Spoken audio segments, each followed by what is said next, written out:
بسم الله الرحمن الرحيم.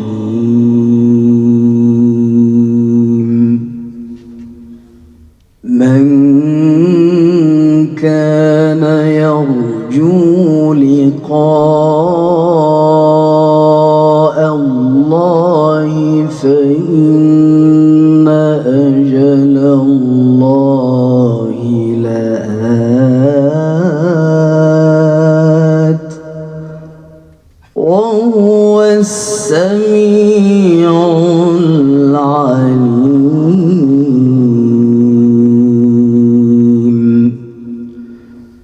ومن جاهد فإنما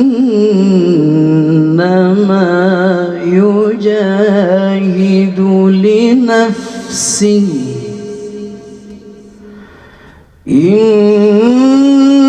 الله لغني عن العالمين.